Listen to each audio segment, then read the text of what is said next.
guest is already seated in the studio. The topic of discussion is the IBB's book.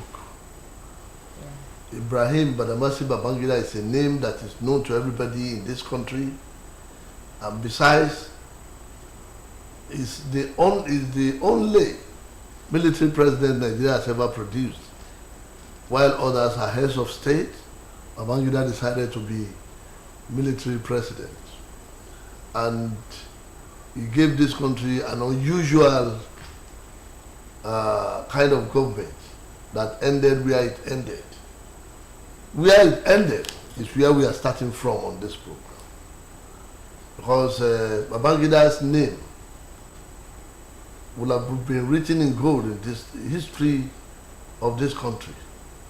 But because of the fact that Babangida decided to annul the June 12th election, gave him a negative name in the history of Nigeria. Our guest on this program this morning is a public affairs analyst, Comrade Wale Adebisi. You're welcome, sir. Thank you, sir. It is my pleasure. To many people, Babangida means different things. What does Babangida mean to you? The Babangida of a man, the General Babangida. Yes. Let us put him with the normal title. Yes, General. He was a military dictator, which I know his reign in Nigeria as a military president, according to him, brought a lot of woes to Nigeria. In fact, to me, it brought a lot of setback to Nigeria. It was never a gift to Nigeria in terms of good governance or better leadership. He introduced to Nigeria system, to Nigeria society, the humongous corruption that has refused to leave the country up till now. He empowered corruption. He weaponized, criminality, and he also weaponized poverty in order to make Nigeria submissive to his, brutal reign as military head of state. You see, we have had a lot of military head of state before Babangida, and I was an active student union leader during his reign, and my experience of him was brutality of the highest order against humanity, because I was also a victim of his, brutality as a student union leader then, and the book, according to the people, incidentally, today somebody accompanied me to this studio, to this place, who happens to be a victim together at the level of the student union. He expelled me at final year, at the last semester of my final year. And apart from that, the two of us were one of the victims of Decree 47, which is anti-student victim decree. That is anti-cultist decree. I was one of the students. He promulgated that decree because of us. And we are the first victim who were in prison for no just cause by Babangida regime. And I was in different detention during this regime. Incidentally, the Senate leader of APC was also a victim. He finished from Uniben, I'm telling you authoritatively, with a court order. Johnny Adeleke Williams, he was also expelled. You mean Napabio? The Senate leader of APC in the House now, Opeyemi Bamidele. Yes, he was the NAS president. I was the Senate clerk of NAS. It was during the reign of Babangida that our tenureship was in place as National Association of Nigerian Students. And I was the general secretary of my student union in Adeleke University of Education. And I knew what we went through. Personally, I have an experience in and outside the campus, Because after we finished, eventually, we were reluctantly sent to the UK to go and finish one semester. Babangida expelled me from Ife, from University of Ife. Then he now asked me to go and finish one semester in BUK, Bayero University, Kano. You know, one semester, that is rain semester. Just one semester. So you can see the brutality in the life of Babangida, and he has never mentioned the kind of brutality he introduced into the student movement in Nigeria. He didn't mention it in his book. Okay. Akim Afegbua was our roommate in Adeyemi. That is the the media secretary to, as his own publicity secretary, lived in the same room with me. You know, and then his own PRO lived in the same room with me. And eventually it became easy. He infiltrated the student movement with a lot of security agents. Yeah, agents. Okay, spies. Yeah, yes, during his reign. And we are just being arrested. He even ordered shoot on sight against me. He ordered shoot on sight against me. How? Why? Because of our student union activities. It's not only me. Okay. The student union leaders. Okay. And then, you see, it is not a regime that I can forget in my own history. You know. So, it's not an history that I read all the books. I've read the books. The book he published. Yes, the reason. They said he titled it with a journey In service. In service of corruption. In service of 419. In service of drug barons. You know. And what service has he provided? He said the election he conducted was free and fair, and he now, because of that, now publish a book. Is it really fair? That was not the only annulment that we had an experience. It's only that in Nigeria, out of ignorance, people forget things easily. They forget their history easily. That was not the first annulment. The first annulment was that of the Sheikh Musa Yar'Adua, whom he has promised that they should fund his coup against Buhari, and that one released money for them. The three people that released money for the coup against Buhari in 1985 was MKO, Dantata, and Sheikh Musa Yar'Adua. The three people contributed money for them to carry out the coup against Buhari Idiagbon regime, and he promised Sheikh Yar'Adua that he was going to be the president of the country. And you remember his party won the primary all over the country. Then finally, PF. That's yes, People's Front. And then he annulled the election, and he went further by now promulgated a decree against old politicians and retired military politicians, and those who are even non-politicians but they have retired. All an attempt to perpetuate himself in power. So I read the book. There is nowhere in the chapters of the book, from chapter 1 to chapter last, that you can see the element of truth there. They are all contradictions, element of dishonesty, and the element of the service to this country. If he actually wanted to tell Nigerians the truth, he should have gone to Kutapane. He shouldn't have waited until Abacha died. He shouldn't have waited until majority of those he mentioned died before he came out with a book. And people said, the moment Babangida released the book, Nigerians said, we all know what he will write. Because Babangida has shown himself to Nigerians. Now, people are now asking, why did Babangida wait till all those who could criticize the book died before coming out with a book? You see, let me tell you, in Yoruba language, or in Yoruba balance, they will tell you somebody that tell lies is an agent of the devil. And they will want to tell another lies in order to cover the other lies, the previous lies. That is the Yoruba balance. In Yoruba balance. Now, in an attempt for him to bury the truth, which is not possible, truth is immutable and is universal. There is no way you can bury the truth. It will always come out. It will always rear its head.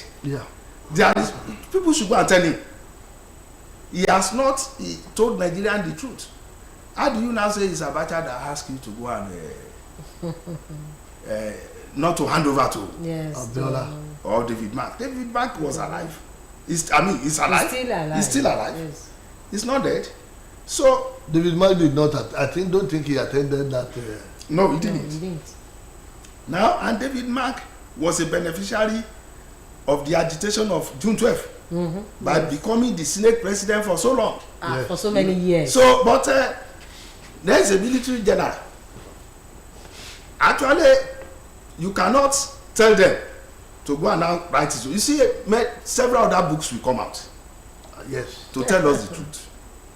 Yes. You see, a lot of things happen in that Do book. we have to wait for books for us to know the truth? Sometimes it could be the source of information for us to see the truth. And the Bible says you will know the truth, But the masses don't have. and the truth will set us free. Definitely. Let him tell his own lies. Another truth will come. But the masses that were heavily affected are not do not have access to those books. Their children.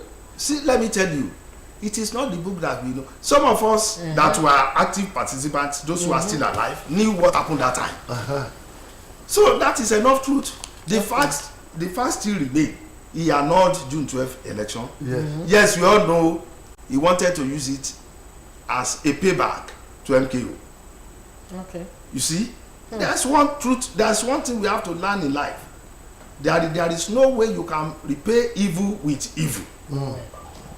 It will always turn to evil.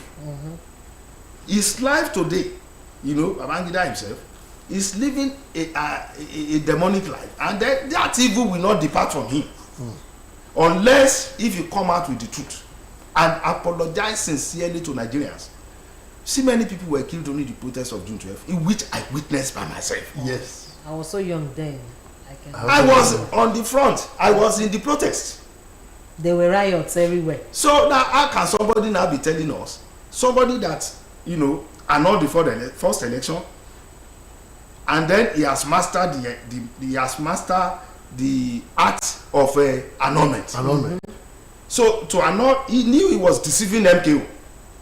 He brought MKO in because of what the second beneficiary that he benefited from him, the second sponsor for his coup against Buhari. The only person I didn't know anything about is that of Dantata, but I knew quite well that Babangida was not saying the truth. Some of the emirs, he said they don't want MKO, that they did not want him to hand over to a Yoruba man. He has forgotten that that is fanning the ember of ethnic violence. You know, pitching one ethnic group against another one. Yes. And you said you want reconciliation, you want the truth. If he actually wanted the truth, Okutapane was there now, Obasanjo was there. You understand? So, and then, if Sheikh Musa Yar'Adua was killed in that manner, they used his brother, Umaru, to compensate him. Yes, to appease. The Katsina. Exactly. You know. But then, did he live long? No. To actualize the dream of his brother? No, he didn't. So they knew, that is to tell us that the military were still in place in different form, Okay. being represented by their cronies, Who are civilians. who have been their staff. Yes. They have been working together either at the drug level or at assassination level. They have been carrying out one assignment or the other for them. Sir. They are now the direct beneficiary of Nigerian projects. Sir, Obasanjo made a statement during during the launching of that book. He said Babangida should imagine that he was not physically present at that launching, and that he should see him reading the speech as a representative of Olusegun Obasanjo. That is it looks so complicated, and it's like putting Babangida back in his cunning way. You see, there's one thing they call esprit de corps in the military or in the forces. Yes, in the force. Now, Obasanjo would not want to rock the boat of the military, because this thing started with Gowon General Gowon. He The was one there. was also present. General Gowon started this idea of turning himself to military to civilian head of state. Yeah. He started it. Yes. And then Babangida was also all of them have had the training from their colonial, from the former colonial administration, colonial army. Okay. That come. It is only the military that can perpetuate itself in power. That the civilians, they should not trust the civilians because they are not as wise as the civilians. Particularly, they were referring to Chief Obafemi Awolowo. So now that they should make sure they sustain power, and then in future, Nigerians will be in their hand. Nigeria as a country will be in their hand. And then the colonial army was only laying foundation of neocolonialism and imperialism. That later in life, when we granted them independence, they will be the one to be in control of Nigeria economy. So if they are in control of Nigeria political structure, the military will be in control of the economy, and they will be direct beneficiary, and which is happening now. Though we are now saying we are in a civilian regime, but at the same time we are in a military regime. First, the constitution they are using is a military constitution. It's a constitution produced by the military. And the civilians, the so-called civilians, how many civilians do we have since 1989? 3. We have civilian head of state, civilian president since 1999. We have only 3.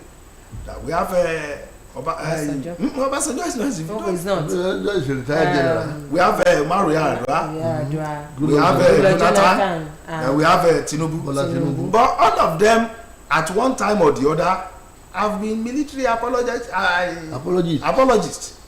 So if not, there is Umaru Yar'Adua, though he's a socialist, was being compensated by his military brother, General Shehu Musa Yar'Adua. So he was being compensated with presidents, and then you see that it is compensation. It is always a payback. Those who helped them to eliminate MKO, Abiola, are now being compensated for their role. Exactly. And that is why they can say Emilogo, So because it is their own turn, they know the arrangement has been made which is not known to Nigerians. That arrangement, the next president also is there on their list.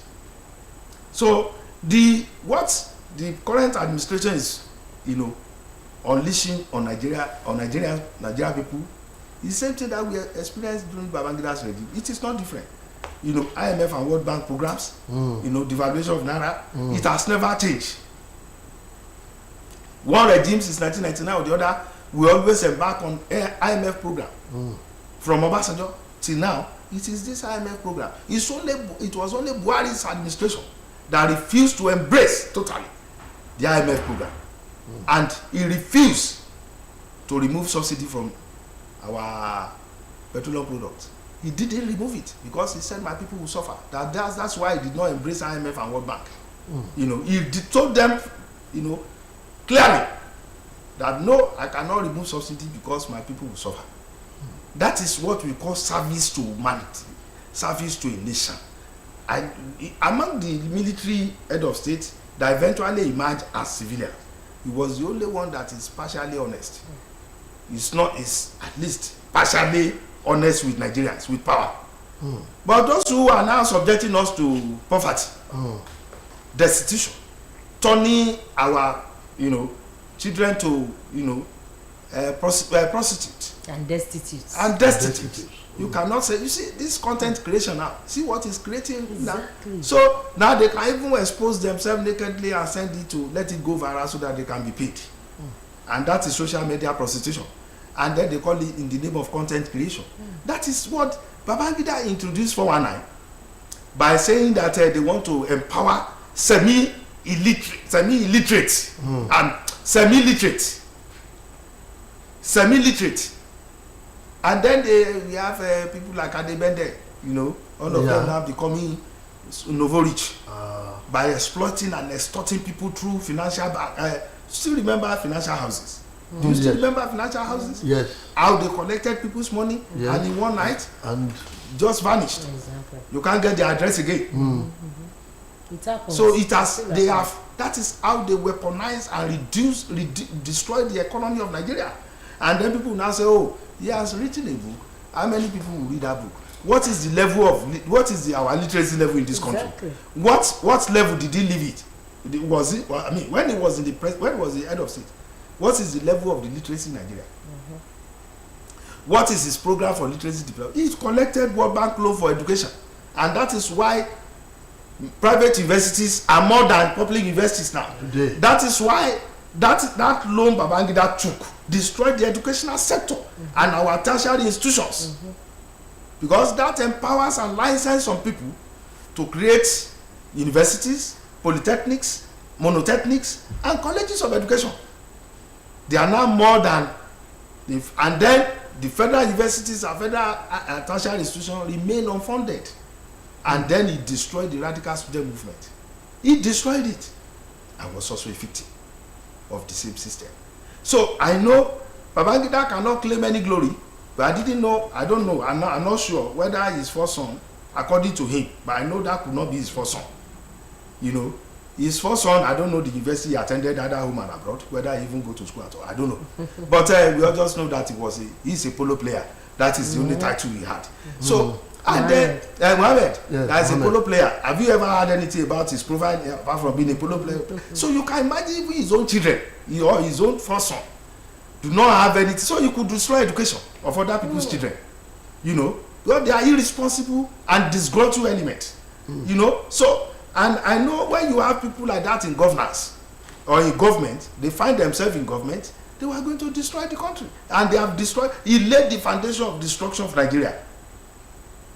You know, because Babangida was not committed, he took over the government of he took over the government from Buhari Idiagbon because he said they were saints. He even mentioned it in his book. And why are they saints?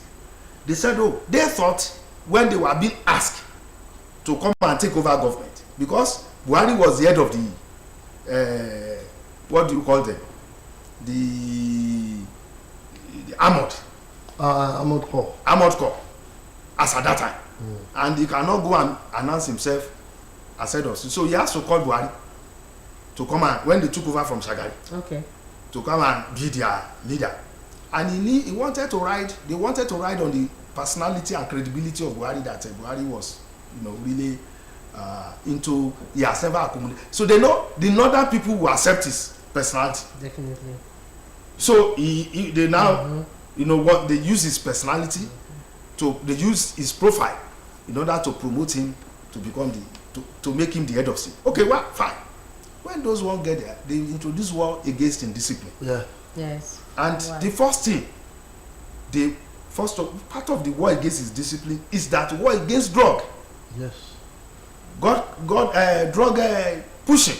Right. Yes. And for the first time in this country, we heard about cocaine and heroin. We didn't know they were in existence. Nobody heard about it until Babangida's day. And when those two people were arrested at the airport with heroin and they promulgated a decree that anybody that was found with to be pushing drug will be executed. Public execution. So Bartholomew and the other person was executed, not knowing that they are working for the wife of one of them. So, and similarly, that of Gloria Okon happened. Yes. Gloria Okon was also arrested at the same airport, and then they smuggled Gloria Okon out of the country, and they now burn a carcass at the animals in a cell where he was remanded, the prison where he was remanded in Lagos. And they saw a carcass. They said, oh, how can you burn somebody, or how can you set somebody ablaze in a cell? And there are no signs. I've been in a cell before. It says a cell is it's about 3 meters, you know, in terms of width. So 3 meters wide. So how can you burn and then it will not affect the wall? So they just brought a carcass from somewhere. They said, oh, Gloria Okon is dead. The Gloria Okon had a discussion with Delegiwa, as he then was, that he did not die, that his life was in danger, and even as in abroad, that he wanted to tell them that his life has been in danger. They still want to kill her there. Yes. That one now asked somebody that knew Delegiwa that they should tell that Gloria Okon is alive, and that one will make them to reduce to, not to kill her. And that is what led to Delegiwa's death. And he was saying that Delegiwa was his friend, and he was devastated when he heard that. Forgetting that Alilu Akilu, the head of the security service, had already contacted Delegiwa's house asking for the address, and then Delegiwa at one time or the other had been invited by Alilu Akilu into his office, accusing him, alleging him of Goroni, alleging him that he have a seditious document that they want to charge him for treason. And some few weeks later, he was sent a parcel bomb right from the office of that same man. Then he now said he didn't know it's a state matter, and they investigated the public outcry, particularly Ganifayemi, impeded further investigation. He has ever one thing that baffled me was the comment he made about his bosom friend who he killed, Baman Vasa. He described him so well, so giving glowing, tributes, comments about their friendship and their upbringing together. They were schoolmates from the primary to the secondary level to the Nigeria Defense Academy and so on. And it was speculated that there was no coup attempt at all. Yes, you know why he killed Fata? Everybody that time were calling for the release of Mama Fata. That even the organization he belonged to, the Nigeria of Creative Writers, or literary writers, headed by Wole Soyinka, they wrote a protest letter. They did a press conference. He was a creative writer. Yes. He wrote some of the books you are reading in primary school. Yes. Babangida doesn't have anything upstairs to offer. No. These are the rabble rousers in the military. Because they belong to the armored, and the armored always carry out coup. They are the experts in coup. All of them. They are the experts in coup. They were relied upon on coup plotting and coup implementation. So he knew quite well that taking power will please him. These are the Mama Fata was one of those people that were in support of Idi Agbon at the SF Supreme Military Council. That if we kill poor people for drug pushing, how can this family of Dantata, who are also being arrested, now be released or be sentenced to life imprisonment? These are the Supreme Military Council got divided, was factionalized. While Babangida's faction were pushing for life sentence for the drug pushers, and the other faction headed by Tunde Diagbo himself, Mama Fata and others, Ushishi, they were on that anything, there must be equality in terms of treatment and punishment in Nigeria, that nobody should be left. Well, we all signed, we all promulgated this decree together. Okay, if that is, what they now have to work with one of the emas in the north. I don't want to that the prince of Saudi, the king of Saudi, should invite Idi Agbon, because already Babangida has been placed on house arrest by Buhari. He has been placed on house arrest and is under surveillance. So they are now planning that if there are other people that have been arrested again, they did from their investigation and military intelligence report that there are other military guys that are involved with the civilian guys. Okay. With the civilian people. Yes. Involved in drugs pushing. And that is why they now said, okay, it's not good that Babangida was even fingered has been one of the sponsors. Yeah. And his wife. So they were now investigating. Well, it was still under investigation, where they now use the method of with the Saudi king. To invite to for a lesser Hajj. That one, you know, as a Muslim, was really interested. He was happy that a whole of king of Saudi was inviting him, extended an invitation to him to come and do his lesson. And then he now went with some of his loyalists within the Supreme Military Council. Left, only Buhari was left. And some of his loyalists are from the abbot. So before he came back, while he was in the lesser Hajj, they have taken over the military. They have taken over the government. But his loyalists said no, persuaded. It wasn't persuaded like king of Saudi Arabia should not go. I should leave. That said, I heard there's a problem in Nigeria, I should not go. But it's an arrangement with him. Definitely. He said no, he has to go back to his country. He cannot do asylum here. He must go back because he knew what happened. And you see now, you see the hypocrisy of this thing. What they cannot allow in their country. If anybody take drugs or push drugs in Saudi Arabia, it's instant death. Instant. You will be beheaded. But now, they were now colluding with Nigerians to even on that kind of offense. Can you imagine? And then, MKO himself imported contrabands to the country. That is newsreel that was using in Concord for his publication. Yes. Living, and then there was a decree that you cannot, whatever that is being produced in Nigeria, you cannot import them to this country. And he knew quite well there was a decree to that. But he now wanted you to use his influence as a military apologist. As a military apologist that has sponsored a coup. Use his money, personal resources to sponsor a coup against. They now say, oh, now, let me now. They were now working, everything is now working for Babangida now. So remember, the Dantata family wanted their son to be released. And then Sheikh Musa Yaradua wanted to become president.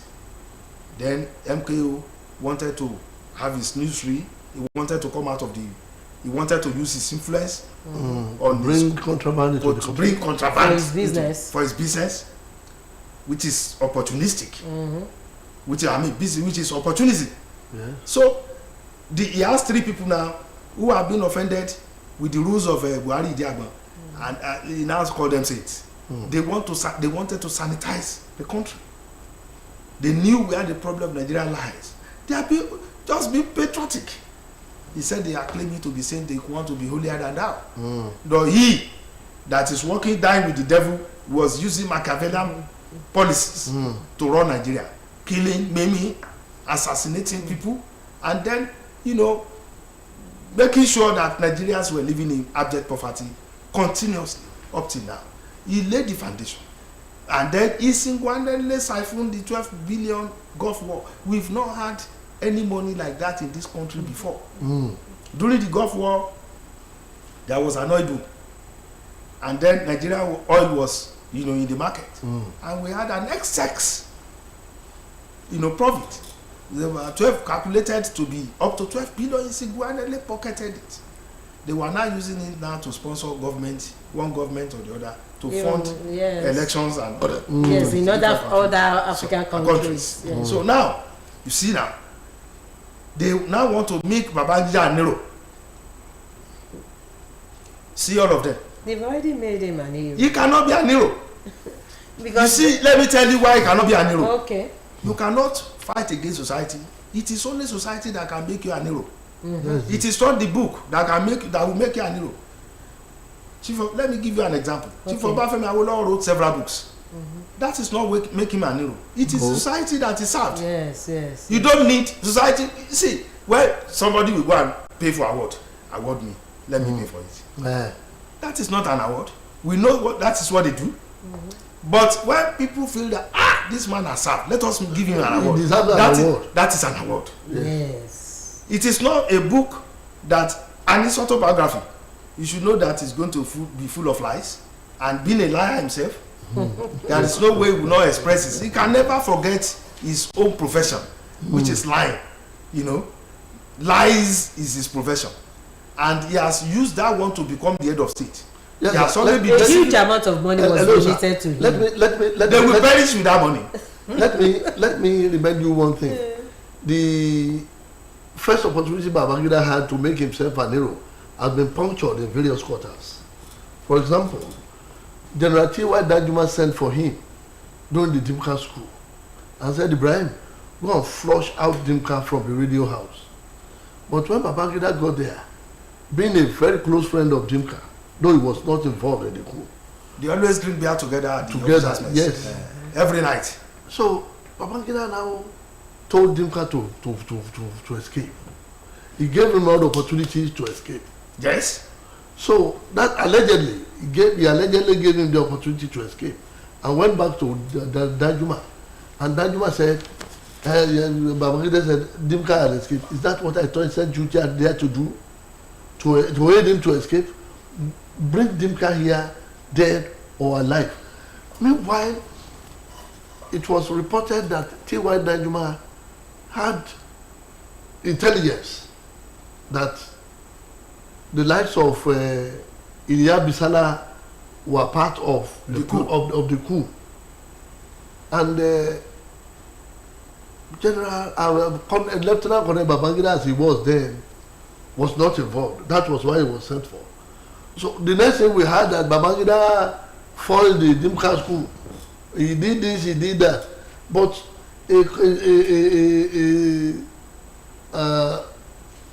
some school of thought said Babangida was not the one that foiled the coup of Dimka. It was T.Y. Danjuma himself. You see, he has always been leveraging on other people's glory. Okay. You know, and then his deceitful nature, you know, has always helped him. There's a book we read in where we are at the university, Scarlet Letter. You know, it talks about those who are short and vicious. And I think the Scarlet Letter was talking about was based, it premised the content of that book on, you know, Machiavellian way of life, the Machiavellian principles. That, you know, he knew quite well how to operate and how to make use of human being to his own, to achieve his own goal. You know, and suppression, you see that he has learned about suppression. He has read Machiavellian 41 laws of power very well, and he has mastered it. He's never a lettered person. He was never a lettered person. Yes, he had military training. He was never a lettered person.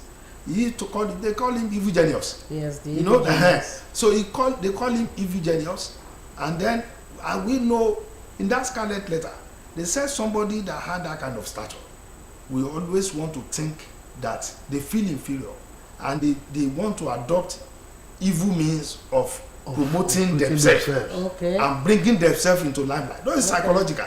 You know, that human being that has a smallish stature, we want to promote themselves and prove that though they have smallish stature, they can be very vicious. And that is what applies to Abacha too. That is Abacha too. That, see, psychologically, Babangida wanted to make himself, he was vicious and evil, celebrated that. Like calling himself evil genius, knew quite well that he also always you know, operates his life. His life has been operated by evil. It was also called Maradona. No, you see, that is even a way of you know, trying to a paradox to, you know, give him a better description. But he has called himself an evil genius. Nothing good can come from evil genius. It's only evil that will come from evil genius. And we have seen that in his life, you know. And then see the way the family ends up being. I'm sorry, I don't want to go into that. But now, with what Madam Babangida was doing at his old age, see what happened. You see, there is no way, whatever you sow into society, society will give it back to you. Definitely. Dynamics of society is that so good, really good. So bad, really bad. Let them go and write 100 books. Let them raise 100 billion for him. They will never leave. He will never leave. I'm not cursing him. but he has imprisoned me, he has suffered me, you know. I put on canvas. I know what police did to my neck. Oh. During one of the when we are being arrested, I know what they did to my neck. And then during his regime, you know, just because we are students, you know, that no other offense, I was never a criminal. I was paraded as a cultist. And don't let me forget what he did that year saw cultism into Nigerian universities, particularly in Ife. There was never anything like that could be. I was a student, you know, leader, but he introduced cultism, he weaponized them, and then he criminalized. He made sure that they were being empowered with weapons to kill their fellow students. Okay. In the name of peace movement. Those who are students around that time will know what I'm talking about. You know, that all over Nigerian campuses in which he militarized heavily, they set up police stations in Nigerian campuses, which never happened in our history. And that's why the Ali must go, which happened during Ambassador regime. There was no story of a president now setting up a police station on Nigerian campuses. He did it. And see, our colleagues and students were being decimated. Some of us were killed.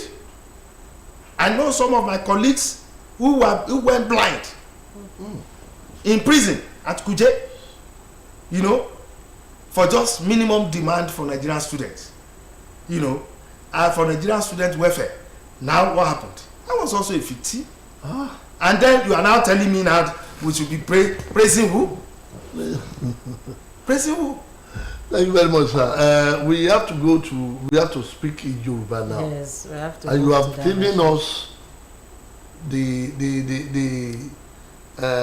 have spoken about the archetypal Machiavellian character that is inherent in Ibrahim Babangida. And now, for the benefit of our people who speak Yoruba more, we have to switch to Yoruba.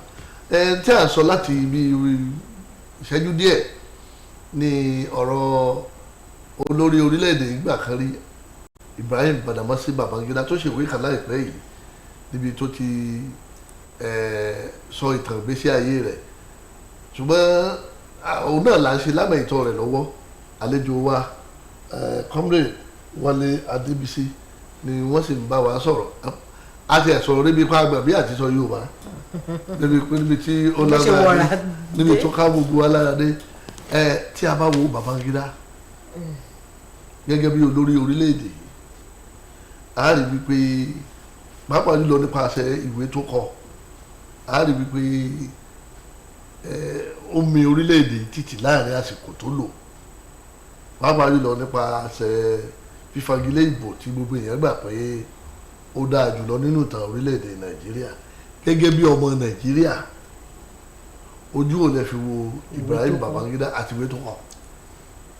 Ojú rọ, àkójọpọ̀ irọ́, àkójọpọ̀ èké ló kó sínú ìwé yẹn. Babangida ò lè kọ ìwé gidi, kò kì í ṣe èèyàn tí ó lè kọ ìwé. Òun náà mọ̀ ìdí tó ń fi kọ ìwé yìí. Ó rò pé tán bá kọ̀wé èèyàn fi máa ń bo irọ́ mọ́lẹ̀ ni, ṣùgbọ́n bí irọ́ bá pẹ́ lógún ọdún òótọ́ á bá níjọ́ kan. Kò sí bí irọ́ ṣe fẹ́ pẹ́ tó bá fẹ́ pẹ́ láyé tó á pẹ́ lọ́rùn jù bẹ́ẹ̀ lọ. Kí wọ́n lọ sọ fún ìwé tó kọ àkójọpọ̀ ọ̀rọ̀, àkójọpọ̀ èké, àkójọpọ̀ àbòsí tó fi dúró fún odidi.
So here we stand in our secret place, where the sound of the crowd is so far